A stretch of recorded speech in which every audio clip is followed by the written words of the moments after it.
mean, Ed Reed was a player that, he came back for his senior season, and, if Ed Reed could, like, convince guys like Brevin and Rousseau and some of these other guys to come back for their senior year, that would be huge. Exactly. I mean, I love the sentiment, but I just don't think there's any way. I mean, it's just a different era, like. But then again, there's people like Travis Etienne doing it, so it's not like it's too far the question, but I don't know. My view, if we do end with 11 wins, counting a bowl game win, which I think we just should win every game besides the Bamas. But I don't know, if we end the season like how we expect, and we are close to say the playoffs, say next year if we return the vast majority of our team, then I don't know. I think there is a slight chance you could convince him. I mean, I imagine him side by side with Jalen Phillips, like just them two. I love it. I love Jafari Harvey too. That man is ginormous. I'm excited for Harvey. I'm excited, and if he has a good year, then we can get his former teammate out of Vero, Knott. I think it's Kevin Knott. They used to be teammates, and he's a 4-star DN that Miami's trying to recruit. I know that. So we need all the help we can get, man. And I really think So, John, let's transition into recruiting, because I know you're really big on recruiting. Talk about the piece that you just wrote for State of the U about Malik Rutherford.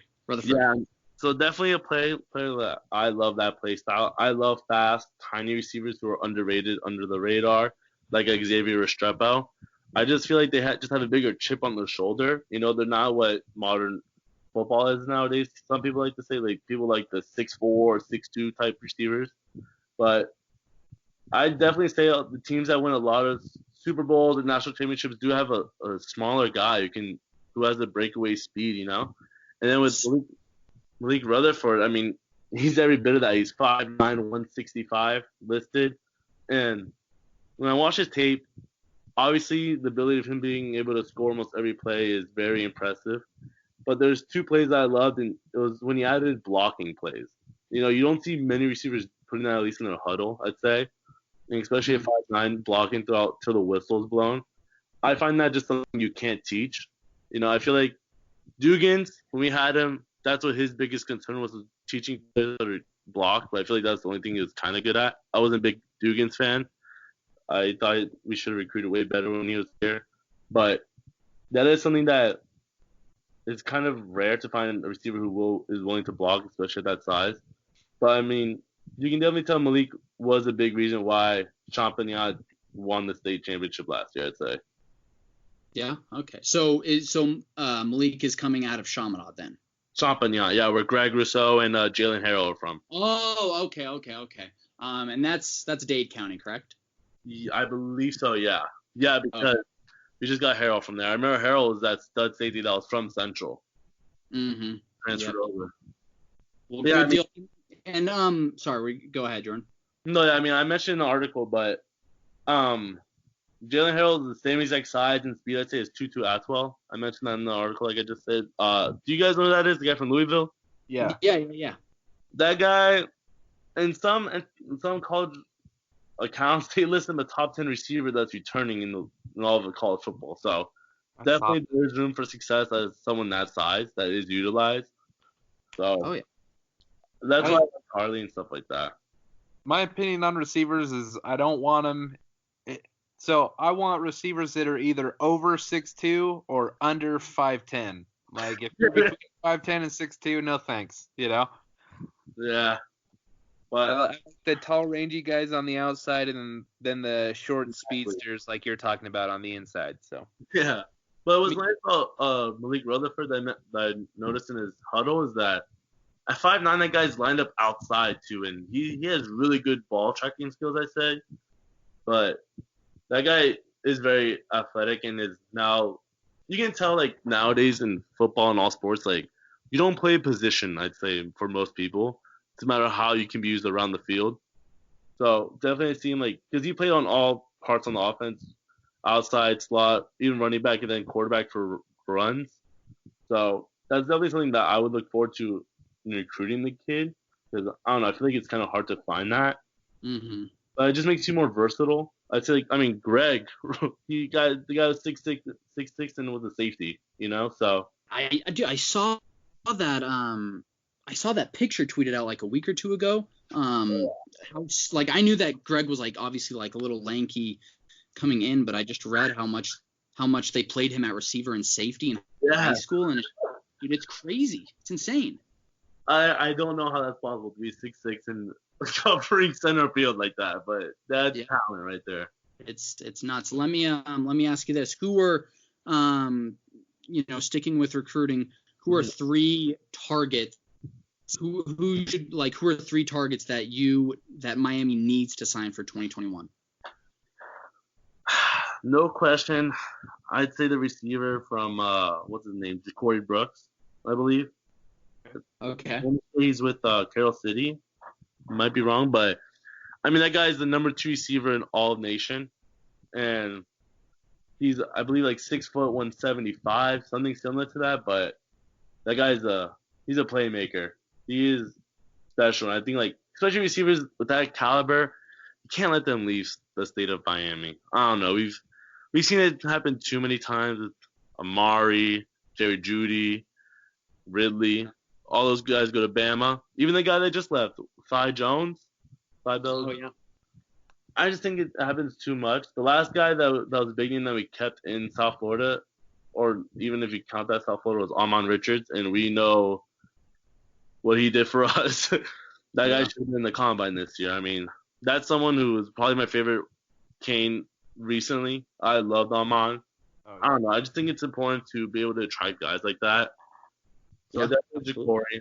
I'd say, one of the Palmetto kids, if that's even possible, if we can even get 11 wins, I definitely think it could happen.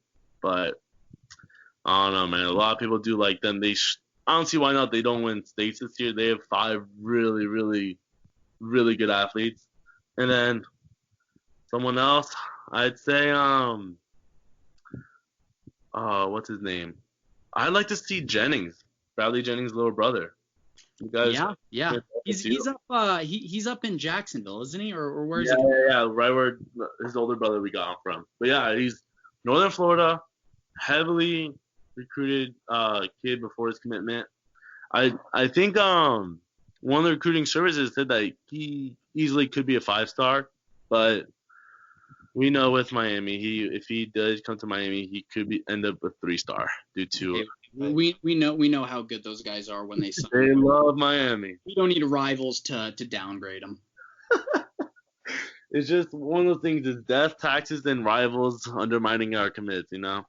Exactly. But yeah, what about you guys? Who do you guys think we should get this year? I don't know. What do you think, Jordan? I don't know, man. I've yet to really, really dig in to next year's recruiting. I'm still trying to relax from how crazy this signing period was. But I mean, yeah, I'd need to look into it more. I've looked into the quarterbacks. Like I'm pretty plugged in on Miller Moss and that Aaron McLaughlin kid. But I need you guys to hop on Demetrius Davis, man. Is he the kid that was committed to Virginia Tech? Yes, and I think 247 just compared him to De'Aaron King. I did see that actually, and I've actually seen a few different places that he's really good. I actually saw that he had a Miami lanyard on the other day. Yeah. And, someone said like future Cane, and he liked it. So really, it was me. Yeah, that was me. I think I added him and Rhett Ashley, and both of them liked it. Bro, send me that. You'll have to send me that photo. But I really want to round out our offensive line. I really want Ryan Rodriguez to sign with us. Yeah. I would love Eli Sutton to flip from UNC. They're killing it on the recruiting trail. But I really like our class right now. I would love to get a receiver like Brinson or Jacoby George. I'm not so into the 2021 cycle as of yet, just because it started. Yeah, it literally just started. But those guys, and then obviously a really good quarterback. You gotta nail down a good quarterback in each class, and so I don't really I don't. I like several of the QBs. I like the Vatek kid that you mentioned. I like the guys out of California, but Of course, yeah. yeah, absolutely. So as far as go-to guys, I offensive line, figuring that out. I think they're doing a great job at making sure it's a priority and not waiting until the last few days or the last few weeks of the recruiting process to sign people. They're going out early. We need to hold on to Seymour. So he's a FSU flip potential. They keep saying, so that's kind of scary. that is a little scary. Won't lie. I really like where we're going recruiting wise. Well, what's our defensive tackles' names, like Savion Collins? He's gonna flip, I think. Yeah. He's going. So I mean, do we have any other defensive tackles? Because we didn't get one this year. I don't think we do, to be honest. Yeah, because we lost Willie Moyes, I think, from Trauma. Yeah, I mean that could be, maybe he could be added in the future when his grades improve. But yeah, that sucks because I really liked him. Yeah, and he could play both ways, which was honestly a plus. We could have used all the help we can get. Yeah. But I mean, it's not like South Florida is not completely loaded this year. I mean, I think this is one of the best recruiting years in a long time for all of South Florida. I mean, it's almost every position. I mean, we even have a 5-star kicker who's a king of it. But I do want to add real quick. We need to take at least 4 cornerbacks. Like we don't even have enough dudes to fill out the cornerback position. So hopefully, friend of the podcast, Steven Ortiz, is one of them. All right, Fred. That guy should already be a cane right now. It's confusing. I know. It's ridiculous, but that's beside the point. We need 4 defensive backs or 4 corners in this class because we don't have enough dudes. Well, I already know a safety who's going to be a cane in the future, and that's James Williams. You think he'll be a Hurricane? Without a doubt. Huh. Isn't that the 5-star kid? Yep. And who just didn't put us in his top 3. Yep. No, but did you see what just came out? I know he is saying that Miami's still in the running, but yeah, but there's one thing that we have that other schools don't. That's Ed Reed. I think Ed Reed is the sleeper of everything in this world. Ed Reed is a younger guy who can relate to everyone else, I'd say. He has something that a lot of coaches and a lot of staff don't have, and that's someone who has his number retired in high school, college, and the NFL. He has the respect from any age. All of the Ed Reed stuff is going to be good if we can win. If we're going 6-7 and Ed Reed's there, But Marsh, we have a kicker, man. That changes everything. Does it change everything? No, it does everything. A kicker does not help 9-second plays, where Jaron Williams drops back and it takes him, 9 seconds to do a play action and then his 7-step drop and then just throws it straight into the dirt or gets sacked. Kicker does not have anything to do with that. Yeah, but it's crazy. But John, last question for you. So we're doing this. So every week we have a new thing where we debate. Like a few weeks ago, we did top 3 Canes rivals. We've done top 3 greatest Miami Hurricanes of all time. This week we're doing our top 5 venues on our sports bucket list. So we wanted to ask you what's on your sports bucket list. I mean, definitely in general with all sports, I want to be a coach in the future. That's definitely my top goal. I want to work for the Miami Hurricanes, so it's something I am aiming for. So that's in my bucket list when it comes to sports. Yeah. I mean, I'm currently at UCF. I just started working with the equipment department there. So I'm trying to get my foot in the door to be a future Cane coach. Yeah. But definitely, I want to just do that. That's my main goal. I think if this counts, I just want to see Miami win the national championship soon. That's my. I don't know about soon. But what are some of the stadiums wise that you want to go to? Like Wrigley Field or like an LSU game or like what? How'd you know about Wrigley's my favorite baseball stadium that I've been to actually. So I've been there. I mean, thank God it's changed, but that used to be my password for a long time was Wrigley.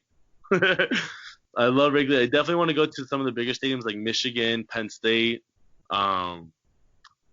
Even Bama 2021. I'll probably be there opening game, and I don't know if it'll be ugly or great, but I want to definitely go